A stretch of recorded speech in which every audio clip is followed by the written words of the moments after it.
votre compatriote que beaucoup connaissent déjà. Je suis Marlène Fabienne Essola Effontam. Je suis gabonaise. Gabonaise normale. Une gabonaise très normale. Très bien.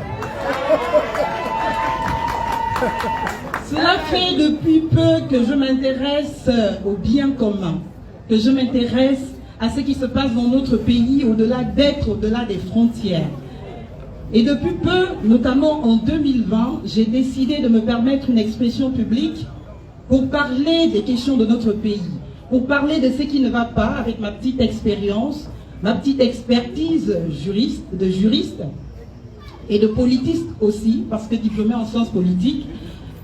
Aujourd'hui, depuis 2020, j'ai essayé de me faire, bien évidemment, une voix de raison.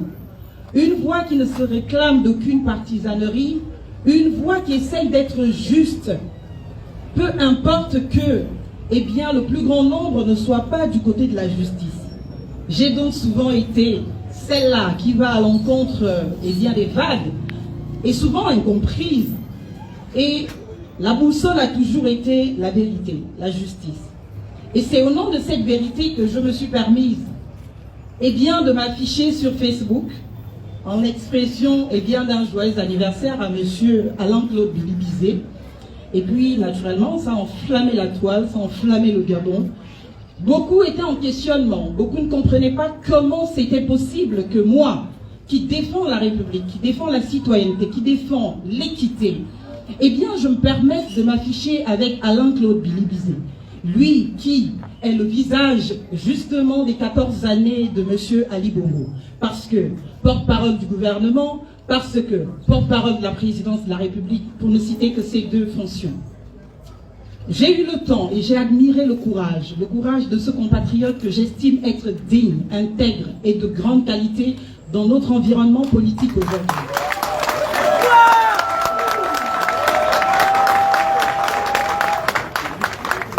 Notre compatriote Alain-Claude Bilibizé a eu le courage de venir me trouver à mon bureau, en sachant qu'il pouvait essuyer un refus, un non, une agression, parce que souvent quand on me voit sur les réseaux sociaux, on se dit que je mords. Et il a eu le courage de sa citoyenneté, le courage de ses convictions, le courage de la reconnaissance de ce que, eh bien, quand il y en a un des nôtres qui a les capacités d'incarner, bien évidemment, une conviction, il faut peut-être aller trouver cet autre-là et lui poser la question, c'est quoi la suite? Et c'était la question de M. Alain-Claude Bilibizé à mon endroit. Nous avons discuté du Gabon, discuté de la citoyenneté, discuté de mes valeurs, discuté de mes convictions, et j'ai décidé de reconnaître en lui une colonne vertébrale. Et aujourd'hui, je me suis affichée, non pas pour le soutenir, mais pour soutenir le Gabon, parce que la période que nous traversons a besoin des fils et des filles du Gabon qui soutiennent le Gabon, qui soutiennent la République, et nous ne sommes pas dans une quelconque approche de partisanerie. Mes chers compatriotes, aujourd'hui, il n'est pas question d'un parti politique. Aujourd'hui, il n'est pas question d'un individu, Alain-Claude Bilibizé soit-il. Aujourd'hui, il n'est même pas question de Marlène Fabienne Essola Effontam, qui vous exaspère, je me doute bien, sur les réseaux sociaux de temps en temps. Aujourd'hui, il est question de notre identité. Il est question de notre pays. Il est question de ce qui fait la citoyenneté gabonaise. Aujourd'hui, nous sommes dans un combat identitaire, avec toutes les questions qui se posent, du préambule du projet de constitution devenu finalement avant-projet, eh bien, au dernier article de ce projet, nous n'avons eu que des remises en question de la citoyenneté gabonaise. Nous n'avons eu et lu que la division des fils et filles du Gabon. Nous n'avons eu et lu que des questions rétrogrades qu'un État sérieux ne devrait plus avoir à se poser.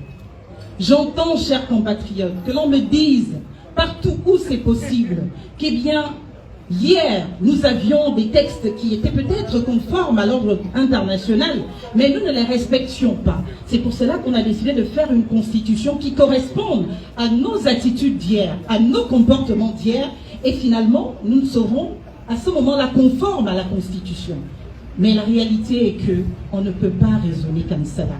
On ne peut pas dire que quand on a installé un règlement intérieur dans sa maison, que tout le monde rentre à 18h et que l'on constate que finalement, les enfants ne respectent pas cette heure. Il y en a qui rentrent à 24h, à 19h. On décide de changer le règlement intérieur pour dire que finalement, tout le monde peut rentrer à n'importe quelle heure. Est-ce que c'est cela la République? Chers compatriotes, nous sommes face à l'histoire. J'aurais voulu ne pas me permettre cette expression. J'aurais voulu ne pas parler de questions politiques. J'aurais voulu ne me focaliser que dans mon travail. Un travail que je fais depuis 1 an au Gabon, même si beaucoup pensent que je ne suis pas ici, je suis là. Je suis à Libreville, j'ai mon cabinet à lui et je travaille. Chers compatriotes, je voudrais vous dire que ce projet de constitution est un projet qui ne peut pas être adopté, qui ne peut pas être voté. Parce que non seulement il nie le Gabon, parce que on ne peut pas penser que le Gabon ait commencé son existence le 30 août. Le Gabon existe bien avant le 30 août et il n'y a aucune mention de d'où nous venons, aucune mention du 17 août 1960 dans le préambule de la Constitution, aucune mention de 1789 qui est la Déclaration des droits de l'homme et du citoyen, qui naturellement reconnaît à chacun de vous le droit d'être un humain, le droit d'exister et qui met tous les humains sur le même niveau. Aujourd'hui, nous avons la consécration de demi-citoyens dans le projet de constitution qui nous est proposé et nous ne pouvons pas l'accepter. J'entends beaucoup dire qu'il nous faut voter cette constitution parce que naturellement, nous devons revenir à l'ordre constitutionnel. Personne ne nous a dit qu'il faut une nouvelle constitution pour revenir à l'ordre constitutionnel. C'est un mensonge. Ce n'est même pas une obligation. On définit une nouvelle constitution dès lors qu'on estime que c'est la constitution le problème. Mais tout le monde est d'accord de dire que naturellement, ce sont les humains le problème. Il nous faut correspondre au texte. Nous avons un rapport difficile au texte. Et c'est pour cela que depuis 2020, je m'évertue à cette éducation populaire à la citoyenneté, à la République, parce que nous sommes des citoyens, nous ne sommes pas des sujets. Et nous n'allons laisser personne nous constituer sujet. Chers compatriotes, au-delà des intrigues, au-delà des partisaneries, au-delà des volontés pour certains de nos compatriotes à exprimer une reconnaissance à l'endroit des acteurs du CTRI qui leur auraient attribué un poste ou qui seraient dans l'espoir d'obtenir un poste, je voudrais que nous ne commettions pas la même erreur ou les mêmes erreurs que nous reprochons hier aux pélégistes. Je voudrais que nous ayons le courage de notre citoyenneté. Je voudrais que nous ayons le courage de nos convictions et de nous dire que ce qui est en cause, ce n'est pas un individu, c'est le Gabon. Et la constitution ainsi proposée viole tous nos engagements internationaux et ne fera de nous un pays non plus suspendu dans le concert des nations, mais naturellement supprimé, exclu. Et il faut que nous en soyons très conscients. Beaucoup me demandent, mais quelle est la conséquence à cela? On peut ne plus avoir de médicaments, parce que si nous avons des médicaments, parce que nous sommes membres de l'OMS. On peut ne plus avoir même l'électricité parce que cette électricité procède des licences qui sont protégées par cette communauté internationale.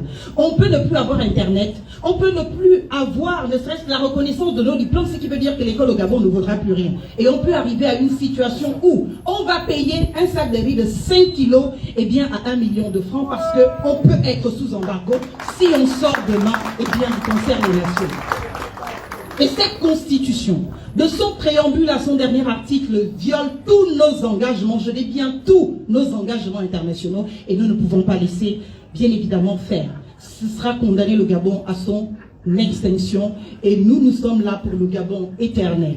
Nous sommes là pour le Gabon de nos enfants, et ce combat, c'est à nous de le faire. Ce n'est pas un combat à léguer en héritage à nos enfants. Nous avons là l'opportunité, de défendre enfin la République, de défendre la citoyenneté, de défendre l'état de droit. Ce qui n'est pas le cas dans la Constitution ainsi proposée. Chers compatriotes, je voudrais finir en disant, nous sommes tous Gabonais, nous sommes frères, nous sommes sœurs, nous sommes tous super interconnectés.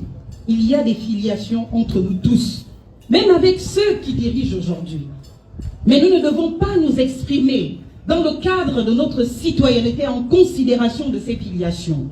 Nous ne devons pas nous exprimer dans le cadre de cette citoyenneté en considération des privilèges indus parfois que nous aurions eu d'X ou d'Y. Nous devons pour une fois prendre le courage de défendre le Gabon. Nous devons pour une fois prendre le courage de défendre la République, et aujourd'hui la République a besoin de nous. La Constitution ainsi proposée, comme le rappelait mon compatriote chef de parti politique, eh bien n'en est pas une, puisqu'elle ne protège pas les droits humains, elle ne protège pas les droits du citoyen, elle discrimine de son premier article à son dernier, mais surtout, elle célèbre le crime. Il est dit en son préambule que le peuple gabonais est porté par l'esprit du 30 août. Le 30 août, il faut le rappeler, chers compatriotes, est un coup d'État. Un coup d'État est le crime le plus lourdement sanctionné dans notre ordre juridique interne. Je ne parle même pas de celui international. À partir de cet instant, dire que nous sommes portés par l'esprit du 30 août, c'est dire que nous sommes portés par l'esprit de la transgression, par l'esprit de la violation de l'ordre, par l'esprit du crime. Je ne peux pas l'accepter parce que je ne suis pas porté du tout par l'esprit de crime. Je suis porté par l'esprit de ma citoyenneté, par l'esprit de la République et par l'esprit de la démocratie. Cette constitution confère tous les pouvoirs à un seul homme, le président de la République. Il est président de la République, il est chef du gouvernement, il vote les lois, parce que finalement dans ce projet les députés ne peuvent plus voter les lois. Il vote les lois, mais en plus de cela, il peut aller quand même à l'encontre des décisions de la Cour constitutionnelle. En réalité, tous ces pouvoirs ne sont là que pour l'accompagner. Aucun n'est là pour être un véritable contre-pouvoir, alors que le pouvoir doit arrêter le pouvoir pour qu'il y ait une certaine idée d'humanisation des rapports dans une société qui se dit construite. Chers compatriotes, nous allons nous retrouver sur les différentes plateformes. Je vais laisser l'opportunité à d'autres de continuer. Je vous remercie. Vive la République, vive le Gabon. La République, c'est la République. Gabon Direct.